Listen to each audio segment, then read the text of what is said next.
今天我们要来聊聊一个令整个亚洲神经紧绷的话题。日本竟然再次喊出一亿玉碎的口号，中日之间难道终究要打一场战争吗？为什么日本会在睽违40年后进行最大规模的军事扩张，把自家南方那些岛屿变成了密布飞弹的飞弹群岛？这背后有什么历史回声与现实考量？我们将深入探讨其中的因果脉络。首先，什么是一亿玉碎？这句话源自第二次世界大战末期的疯狂计划。1945年，美军节节逼近日本本土，面对战败几成定局的绝境，日本军政府没有认输，反而鼓动出一项惨烈的全民自杀式抵抗计划，号称一亿玉碎。所谓玉碎，意思是宁可粉身碎骨也不投降，把全国上下几乎1亿人口都当作玉石一般，一起碎裂在战火中，也不做苟且偷生的瓦片。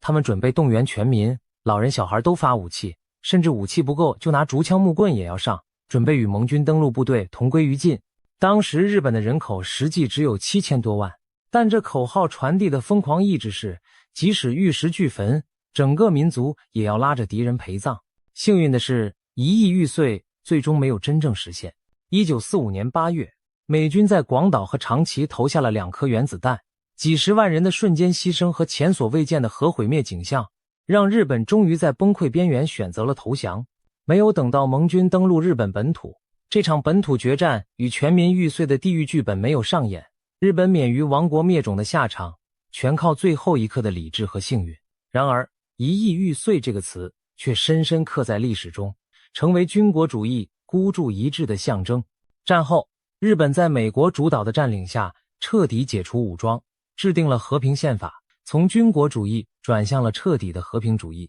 日本人开始反省战争创伤，长期以不战为荣，再也没有听到有人敢喊出类似玉碎的疯狂口号。但是今天，将近80年过去了，这句疯狂的口号竟然再度浮现日本的舆论场。就在最近，日本一名极右翼作家公开发表惊人的言论，让人仿佛时光倒流，回了二战末期。他叫桥本晴惠，是一位以激进民族主义著称的作家，甚至写过名为《新大东亚战争肯定论》的书。他在网络上高调宣称，如果中国对日本发动核攻击，炸毁了名古屋、福冈等大城市，造成数百万人伤亡，那么剩下的1亿多日本人将会怒不可遏，全体总玉碎来报复。这番话等于把2025年的日本舆论拉回到了1945年的玉碎精神状态，宁可全国人民同归于尽，也绝不屈服于敌人。要知道，如今日本的人口约1亿2600万，比起二战时期大约6000万的人口规模翻了1倍还多。桥本晴惠这一席话等于是在暗示，今天的日本如果被逼到绝境，愿意付出比当年更大的代价来玉石俱焚。这种声音一出，立刻在日本国内外引发了轩然大波，许多人听了直冒冷汗。日本难道真的准备和中国拼个你死我活，甚至不惜引爆核大战吗？曾几何时，日本不是奉行和平宪法，严守专守防卫原则的吗？为什么现在连知识界都冒出如此决绝的狠话？这背后反映的是日本国内一部分右翼势力在近年来的思维转变。面对崛起的中国军力与日益紧张的周边局势，他们的态度变得前所未有的强硬和激进，甚至开始借用起二战时期玉碎抗敌的意识形态来凝聚人心。对许多经历了和平年代的日本人来说，这简直匪夷所思，但对另外一些人而言，或许正说中了他们内心深处那份焦虑与恐惧。毕竟，眼前的中国实力强大且姿态强势，日本在地缘上又离中国这么近，一旦爆发冲突，日本能不卷入吗？与其坐以待毙，还不如拼死一战。这种思维正在日本国内酝酿滋长。那么，日本与中国之间的关系真的紧张到需要喊出一亿玉碎的地步了吗？中日之间是否真的无可避免地走向一场军事大对决？要回答这个问题，我们得先看看近年来东亚局势的巨变。二战结束后，中日两国本来走上了截然不同的道路。中国在战后一度百废待兴，后来经济起飞，军力暴涨。日本则在和平宪法下专注经济发展，几十年几乎不谈战争，一度成为全球最爱好和平的国家之一。然而随着中国的崛起，亚洲力量对比发生翻天覆地的变化，两国从过去实力悬殊的角色，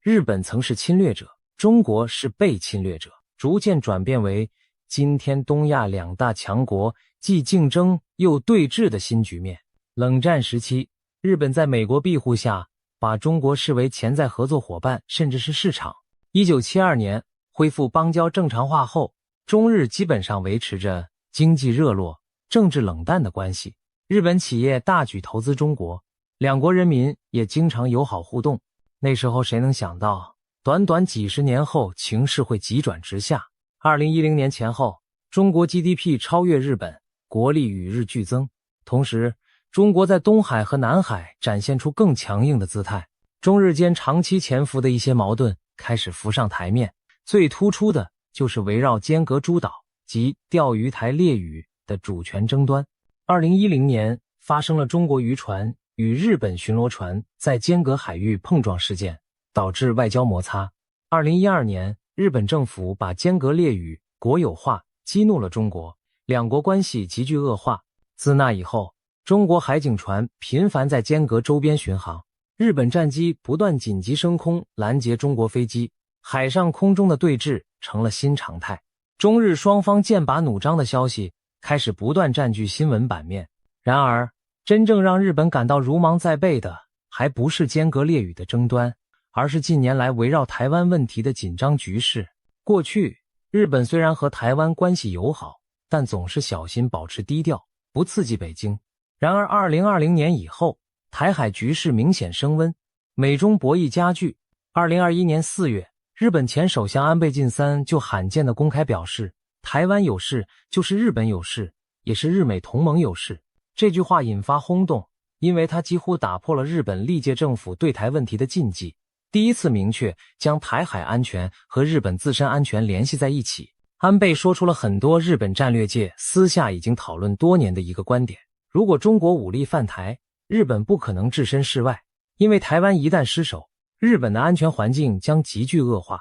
果然，事情在2022年夏天急转直下。当年8月，美国众议院议长裴洛西不顾北京强烈反对，突然闪电访问台北驻。此时使用公历年份，照规定需转为中文数字。2022年，中国大陆随即大发雷霆，展开前所未见的大规模军事演习进行报复。在演习中，中国解放军试射了多枚弹道飞弹，不但飞越台湾上空，更夸张的是，其中5枚飞弹居然落在了日本专属经济区海域，就在冲绳县的与那国岛、波照间岛附近的海面上。要知道，与那国岛是日本领土的最西端，距离台湾只有约110公里之遥。中国飞弹首度落入日本临近海域，这一幕对日本朝野造成的震撼，绝不亚于当年被北韩试射飞弹飞越北海道的惊愕。很多日本渔民大惊失色地看到不远处海面扬起巨大的水柱，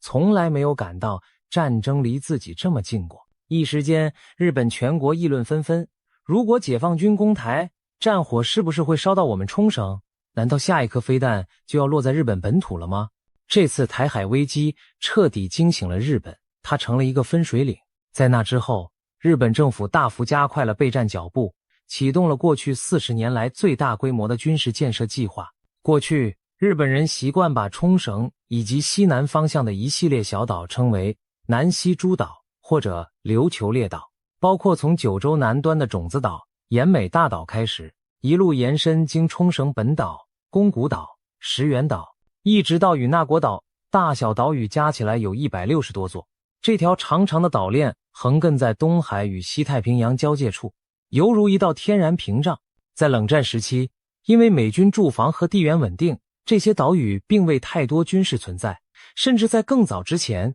它们就是美军眼中的不沉航母。譬如冲绳本岛在二战中经历灭绝般战役，战后被美军占领了20多年才归还日本。但如今面对中国在西太平洋的不断挺进，日本决定把整条南西群岛都武装起来，筑成一座座要塞。于是一项庞大的军事部署在2023年、2024年接连展开。日本政府斥巨资在这些岛上部署各种飞弹基地、雷达塔、电子战设施、弹药库、以及相关的营房与机场升级，一条崭新的防线正迅速成型。这条防线的目标很明确，针对中国，因为它几乎精准地卡在中国海军进出太平洋的要冲位置。一旦有事，部署在岛链上的反舰飞弹可以封锁宫古海峡、巴士海峡等关键水道，威慑或拦截中国的舰艇。防空飞弹和雷达则可以监视、击落接近日本空域的飞机与导弹。电子战单位还能干扰无人机和通信，扰乱解放军的电子设备。整个构想就是把南西诸岛打造成一道层层设防的飞弹长城，让中国如果想经由此进入西太平洋或对日美发动攻击，就得冒巨大风险。这个庞大的岛链军事化计划很快就被媒体形象地称为飞弹群岛。有趣的是，这名称原本出自日本国会中反对派的嘲讽之词。2025年11月，在日本国会的一场辩论中，反对党领袖也是日本共产党委员长激烈批评政府在南西群岛的扩军计划，痛斥执政党把冲绳等地变成了飞弹群岛，将居民置于险境。他担心如此一来，日本那些美丽的观光小岛将变成东亚火药库，一旦开战首当其冲。然而日本政府官员并不认同这种说法。当时的日本防卫大臣小泉进次郎立刻反驳，强调日本的军事部署完全是防御性的，和其他国家加强防务的做法一致。他还强调说，在与那国岛部署中程地对空飞弹，正是为了降低日本被攻击的可能性，也就是提高下阻力，让敌人不敢轻启战端。执政方的论点很清楚，不是我们想打仗，而是你中国动作太多，我们不得不强化武装，这叫备战止战，准备的越充分，反而越能避免战争。那么日本究竟都在这些岛上部署了哪些东西呢？让我们把镜头聚焦到其中一座关键岛屿与那国岛。与那国岛常被称为日本尽头，它离台湾非常近，天气好时站在岛上都能隐约望见台湾的山影。二战时期这里还没什么设施，战后长期只是渔民牧马之地，但现在与那国岛正热火朝天地进行军事基地扩建。日本在这座人口不到2000的小岛上2016年才首次设立陆上自卫队驻屯地，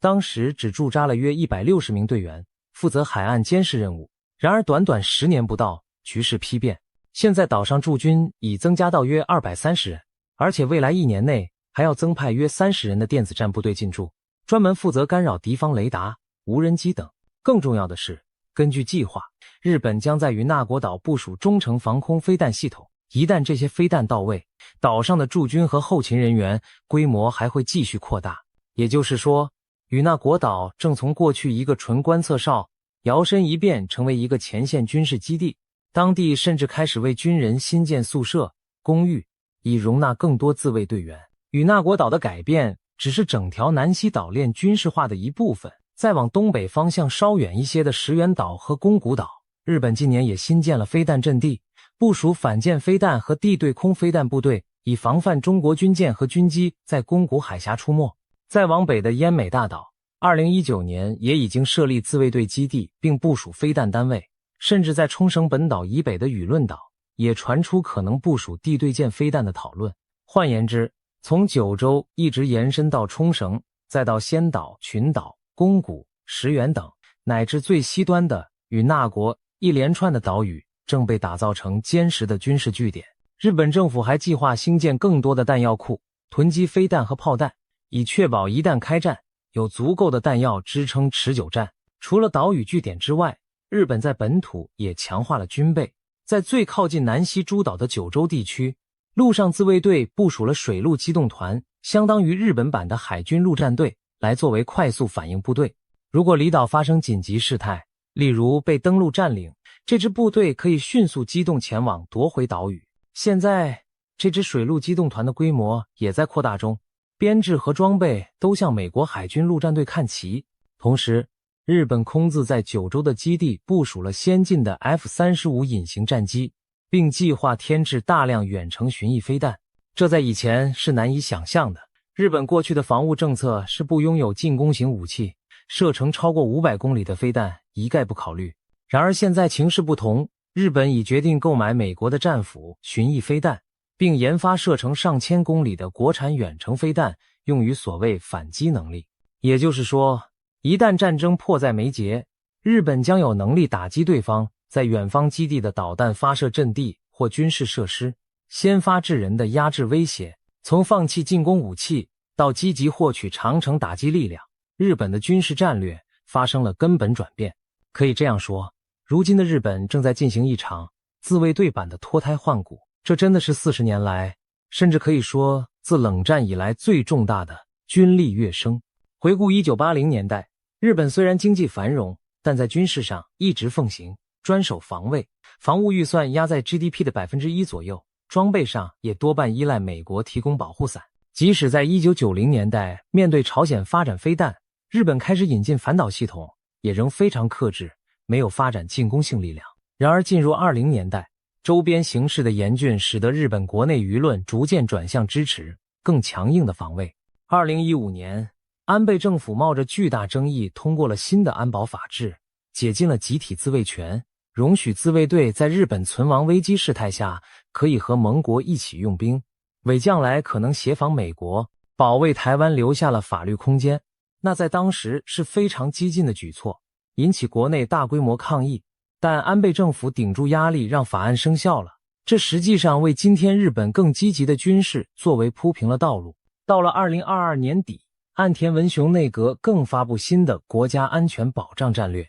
首度明确表示要在5年内把国防预算增加到 GDP 的 2%， 相当于翻倍，并公开提出建构反击能力。这份战略文件还直言不讳地把中国称为前所未有的最大战略挑战，这样的措辞在以前简直难以想象。日本官方过去即使对中国有意见，也通常用较委婉的语言，如忧虑或关切，现在干脆视中国为头号威胁，凸显日本对安全环境恶化的焦虑感已经达到顶点。随着政府动起来，民意也在转变。值得注意的是，日本社会对军事扩张的态度正出现明显的世代差异。根据产经新闻近期一项民调显示，在18岁到29岁的年轻人中，有高达80%以上支持加强国防、增加军费，而在70岁以上的高龄族群中，支持率不到一半。也就是说，年轻世代普遍认为面对威胁应该武装起来，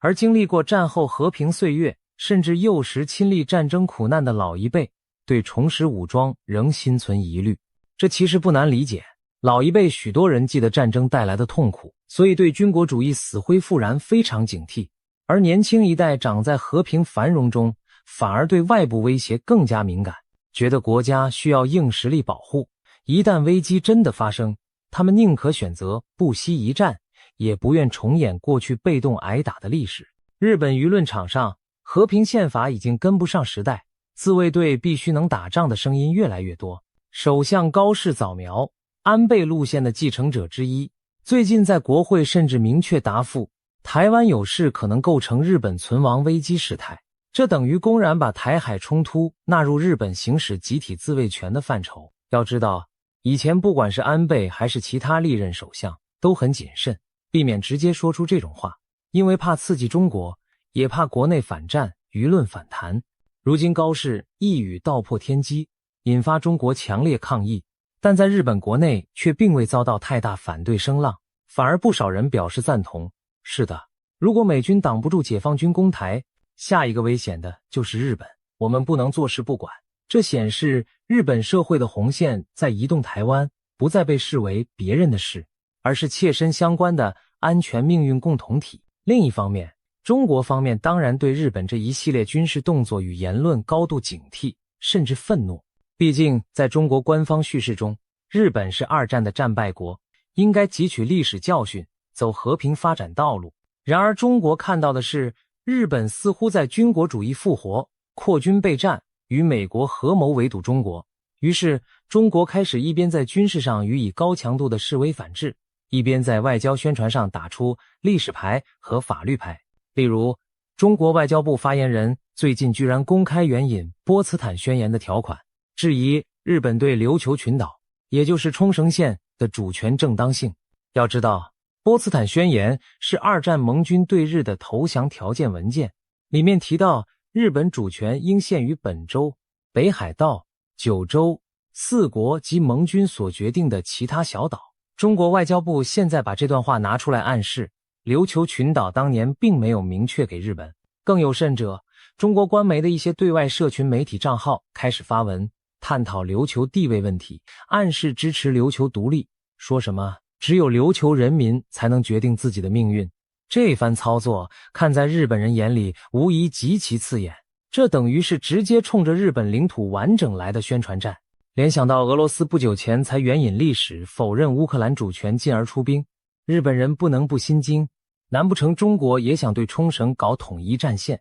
煽动独立，甚至有一天借机收复吗？当然，这还只是宣传战层面，但足以说明中日关系已降到谷底，连彼此领土主权都开始互相挖墙脚了。除了法律战、宣传战，中国在军事上更是变本加厉的硬碰硬。就在2025年12月上旬，发生了一件惊险的事件。中国辽宁号航空母舰编队在冲绳以南海域进行演训时，其舰载歼15战机突然2度以火控雷达锁定接近监视的日本航空自卫队 F-15战机。所谓火控雷达锁定，是作战中瞄准目标准备开火的步骤，通常被视为极具敌意的举动，几乎等同于攻击前兆。日本飞行员立即回避脱离，同时日方对中方提出严正抗议。日本防卫省还破天荒地在第一时间召开记者会，公开谴责中国歼击机的危险动作，强调这可能导致不测事态。显然，日本已无法忍耐中方近距离的军事挑衅，决定强硬曝光以示警戒。而中国方面则回应称是日机干扰解放军正常演训，颠倒黑白。双方各执一词，但局势的火药味之浓由此可见一斑。试想，万一哪次雷达锁定误判，引发交火，或者飞机相撞坠毁，那么中日之间很可能立即进入战争边缘。这种高危的擦枪走火风险，如今几乎天天在东海和西太平洋上空盘旋。面对中国咄咄逼人的军事态势，日本除了自己扩军，也更紧密地拉拢盟友一起应对。首当其冲当然是和美国的同盟关系。美日安保同盟自1951年签订以来，就是日本安全的基石。过去这个同盟更多是美国单向保护日本，日本扮演后勤基地角色。但现在，美国乐见日本多承担一些军事责任，一起来钳制中国。因此这几年，美日军事合作动作频频，两国不但在外交上多次强调台海和平的重要，还在联合军演中模拟各种远程打击、岛屿防卫等科目。有消息称，美军已经在为倘若台海有事时如何调用日本基地、如何和自卫队分工合作进行规划，甚至有美国专家放话，希望日本能发挥第一岛链上堡垒的作用，成为西太平洋对抗中国的桥头堡。日本这次大规模建设飞弹群岛，背后也有美国情报和技术的支援，如电子战部队的设置、海底光缆、监听设备的部署等，都与美方协调合作。除了美国，日本也积极拉拢其他理念相近国家，比如扩大美日印澳四方安全对话 QUAD 的合作，在东海、南海议题上发生一致，又与英国、澳洲等国签署军事协定，方便彼此部队互访联训，甚至探讨与菲律宾等东南亚国家合作，监控中国海上动态。这一系列外交军事操作，目的都很明确，打造一张对中国不利的包围网。中国官方媒体对此怒斥为构筑亚洲小北约，认为日本在做冷战式的集团对抗游戏。然而对日本来说，这叫朋友多好打架，有更多伙伴站在一起，自己心里就更有底气。毕竟中国无论经济还是军事体量都远超日本单国，日本需要国际支援来平衡。当然，中国也不是省油的灯，为了震慑日本，中国不仅在东海强化巡逻，还时不时进行令日本人胆寒的针锋相对行动。比如2023年年中，中国在台湾周边大规模军演时，故意让航母舰队绕经冲绳周边航行，战机起降航母的同时顺道对日本方向施压。又或者进行所谓围岛军演，在台湾东北方和西南方海空域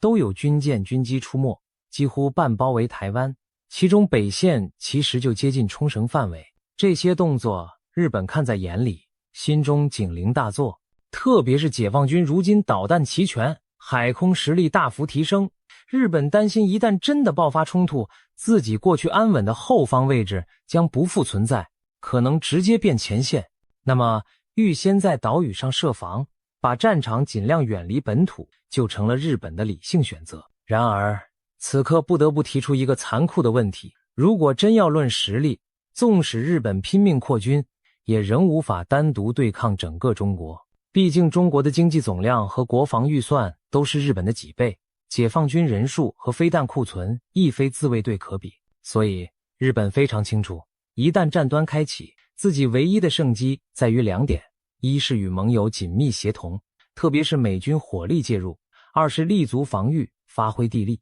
正因为如此，日本才大力经营飞弹群岛，把解放军可能进攻的路径全部布满钉子，做成一只难以下口的刺猬，同时确保美军能顺利利用日本领土反击中国。所以日本也不断改善本土和冲绳的基地条件，让更大型的美军军机、舰艇可以进驻。甚至最近有消息传出，美军可能在日本南部的离岛上临时部署高机动火箭炮系统 HIMARS 或反舰飞弹，在危机时机动打击解放军舰队，然后快速转移。这些战术构想都需要日本提供场地和后勤支援才能实现。可以说，日本已彻底捆绑在美日同盟的战车上，进退与共了。如果真的发生中日军事冲突，结果会怎样？这绝不是耸人听闻的问题，而是在许多军事推演中严肃考量的情节。有悲观的推测认为，一旦中国和美日因台海爆发战争，冲绳和南西诸岛必然首当其冲，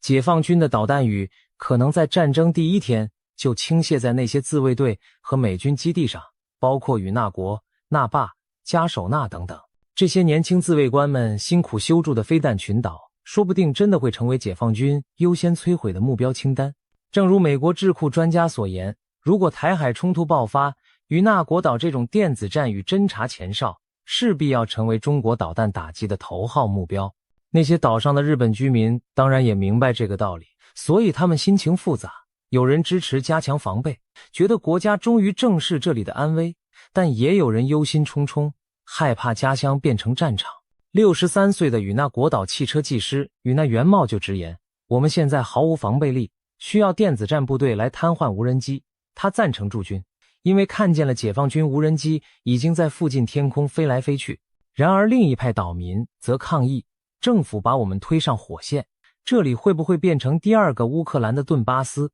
地方政治人物也分裂，前任厅长主张部署更多飞弹，甚至和美台联合军演，因为日本无法单独保卫自己。新任厅长则对扩军持谨慎态度，他接受现有计划，但担忧再增加反舰飞弹会给居民心理带来更大压力。中日这盘棋，双方都在加码，谁也不肯示弱。一边是中国不断展示军力，试图吓阻日本管闲事，一边是日本拉上盟友筑起壁垒，希望让中国知难而退。但这种互相吓阻很容易变成互相刺激，像两辆高速行驶的列车在相互对撞，没有人愿意先刹车。偏偏历史的阴影又不断出现在人们眼前。上次日本军国主义疯狂叫嚣1亿玉碎，结果引来了2颗原子弹的毁灭性打击。那这次呢？日本又意再谈玉碎，难道没有人记得核战争的可怕吗？中国方面民族主义情绪同样高涨，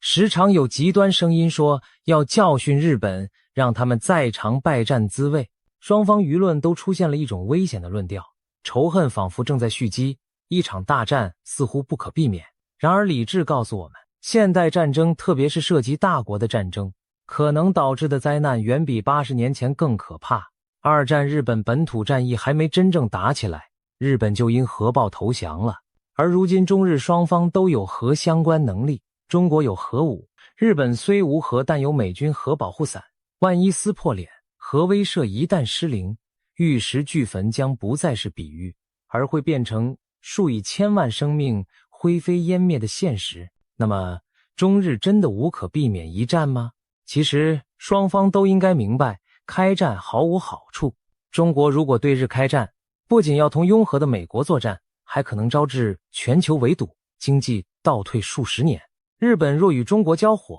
本土与经济必遭重创，战后辛苦累积的繁荣会毁于一旦。一场战争带来的将是双输甚至多输的结局。但问题在于，在安全两难的困境下，双方都觉得我不强化军备就会被你欺负，于是就这样一步步加剧对立。日本扩军激怒中国，中国军演又刺激日本，再加上历史恩怨和民族情感作祟，理智很容易被冲昏。所幸目前还有大量外交与经济联系把两国绑在一起。别忘了，中国是日本第一大贸易伙伴，日本在中国也有庞大投资，双方即使政治上对抗，经贸上仍有千丝万缕，一旦开战都将遭受巨大的经济损失。因此很多务实派人士都不愿看到走到那一步。最近日本政府也开始一些微妙的平衡动作，一方面扩军备战，一方面仍与中国保持高层沟通。比如2023年底日中韩领导人会议重启，岸田文雄和习近平还曾在国际峰会上短暂交流，以避免完全决裂。在中国那边，虽然对日本不满，但官方仍表示愿意对话，强调以史为鉴，面向未来。只是对话归对话，该准备的还是都在准备。日本民间也开始有了危机意识，甚至坊间畅销书都出现中国侵略三部曲之类的小说，描写解放军如何攻打冲绳、北海道，美日如何反击等。可见战争想象正在扩散，一边是民众脑中演练剧本，一边是军队真刀真枪布阵，两边政府时不时在放狠话。不得不说，中日关系正处于几十年来最危险的阶段。回到开头那个惊心的词，一亿玉碎，它代表着把整个民族推向毁灭边缘的疯狂决心。我们原以为这种悲壮而疯狂的口号应该永远尘封在历史博物馆里，不会在现代社会重新听见，但现在它幽灵般的冒出头，提醒我们和平其实相当脆弱。一旦战争的潘朵拉盒子被打开，理性和人性都可能被吞噬殆尽。值得庆幸的是，目前中日还未走到那步绝境，玉碎论毕竟只是极端人士的叫嚣，主流仍然希求避免冲突。不管是在北京还是在东京，都有人在努力透过外交管道降温。最终中日会走向和解共存，还是误判连连滑向战争，这取决于领导人的智慧和人民的选择。历史的残酷教训摆在眼前，仇恨与军备竞赛只会导向毁灭。二战后亚洲得来不易的和平繁荣，我们真心希望不会毁于一旦。我们期待着看到另一种画面，也许有一天，中日两国的年轻世代能抛开前嫌，共同面对地区挑战，以理性对话化解误解，而不是以武力决胜负。2025年的今天，日本的确喊出了一亿玉碎这样的极端字眼，但愿这只是一声警钟，提醒各方悬崖勒马，而不会成为未来历史课本上那场无可挽回悲剧的开端。我们唯有在心中长存警惕与理性，才能确保玉碎二字不会重现于现实。